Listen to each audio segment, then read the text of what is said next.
Olá, vamos falar sobre a colonização da América do Norte. Tudo inicia-se com as tentativas através da Inglaterra. Por exemplo, em 1585 foi incentivado pela Rainha Elizabeth I, do qual inglês conhecido por Walter Raleigh tomou a iniciativa. Ele veio para a América do Norte e fundou na costa leste um povoado pelo nome de Virgínia. No entanto, esse povoado não durou muito tempo, acabou por declinar, devido à fome, doenças e a resistências indígenas. Já a segunda tentativa, ela ocorreu por volta do século XVII e coube a duas companhias a tarefa de colonização da América do Norte. Essas companhias, para atrair pessoas, elas utilizaram de propagandas e promessas de terras férteis e uma nova vida a todos aqueles que embarcassem para a América. Com isso, pessoas de diferentes origens e condições sociais, tais como degredados, aventureiros, camponeses, pobres e grupos religiosos, vieram então para a América. Embarcaram outros povos que vieram um pouco mais tarde. Foram eles escoceses, irlandeses, alemães, franceses e holandeses. E assim então se constituiu as 13 colônias da América. Elas foram agrupadas em 3 partes. Por exemplo, colônias do Norte ou Nova Inglaterra, colônias do Centro e colônias do Sul.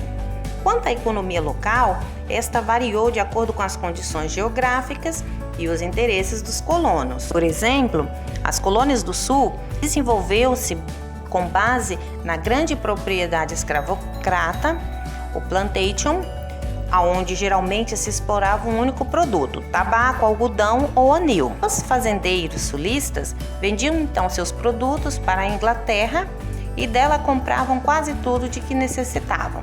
Aos poucos, os sulistas foram substituindo servos brancos por africanos escravizados, originários da África Ocidental. Já as colônias do Centro-Norte desenvolveram-se com base na pequena propriedade, na policultura, na produção de manufaturas e no mercado triangular entre as colônias da América do Norte, a África e a Europa. Com o tempo, essas diferenças entre o Centro-Norte e o Sul pôde-se notar devido às suas relações com a metrópole. Enquanto o Norte foi se desenvolvendo com certa independência econômica e financeira, o Sul evoluía mantendo estreita dependência da Inglaterra. Já no aspecto político, as 13 colônias desenvolveram-se com grande autonomia, ou seja, cada colônia tinha sua assembleia, que era encarregada de elaborar as leis, votar o orçamento e administrar o recolhimento dos impostos. Assim, desde cedo os colonos americanos desenvolveram hábitos e sentimentos de autonomia em relação à metrópole inglesa. Mas, em meados do segundo século de colonização das 13 colônias, a Inglaterra mudou sua política colonial e passou então a oprimi-la. Entre os motivos que levaram a essa mudança na política colonial inglesa, cabemos citar a concorrência que as mercadorias norte-americanas faziam perante a Inglaterra no mercado externo. Também estava ligada à questão das várias guerras em que a Inglaterra havia se envolvido e com isso ela estava enfraquecida economicamente. E como medida para recuperar-se, resolveu aumentar os impostos pagos pelos habitantes das 13 colônias. E então criou várias leis abusivas, dentre elas a Lei do Açúcar de 1764, aonde eles aumentaram os impostos que os colonos deveriam pagar sobre o melaço, o vinho, o café, a seda, o linho. Também obrigava os colonos a comprar o melaço, ou seja, para fabricar o rum, das Antilhas inglesas. Antes, os colonos compravam melaço de quem vendesse mais barato. Poderia ser das Antilhas francesas ou as holandesas. Logo depois vem outra lei, chamada Lei do Selo, de 1765.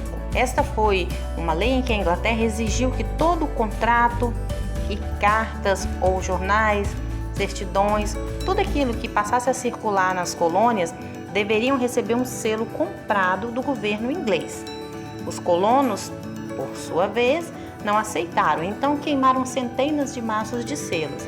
Aí a Inglaterra acabou por suspender essa lei, mas, no entanto, lançou, tempos depois, novos impostos. Dentre eles, a Lei do Chá, de 1773, onde os colonos só poderiam comprar chá, na época, monopolizado pela Companhia das Índias Orientais. Então, esses colonos disfarçaram-se de índios Mohawk e cerca de 150 deles invadiram 3 navios no porto de Boston e atiraram todo o chá ao mar. Esse período entrou para a história como a Festa do Chá. Em medida a isso, em 1774, os ingleses criou as leis intoleráveis. Primeiro, porque essa lei ela visava o fechamento do porto de Boston até que os colonos pagassem os prejuízos causados com o derramamento do chá no mar. Segundo, a ocupação de Massachusetts pelo exército inglês. E terceiro, o julgamento dos colonos rebelados por tribunais ingleses. Então, mediante essas leis intoleráveis, os colonos reagiram e, devido a isso, iniciou-se o processo conhecido como o Movimento de Independência, onde os representantes das colônias organizaram um congresso conhecido por Primeiro Congresso Continental da Filadélfia, no qual redigiram um protesto contra as leis intoleráveis.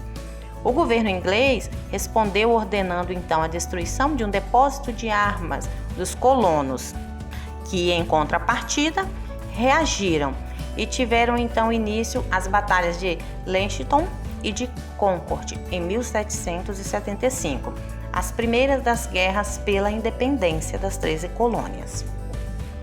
Tempos mais tarde, teve também o Segundo Congresso Continental da Filadélfia, que, depois de intensos debates, optou pela separação e nomeou George Washington comandante das tropas norte-americanas. Em 4 de julho de 1776, ficou pronta a Declaração de Independência, por meio da qual eles declaravam-se livres e independentes da metrópole inglesa.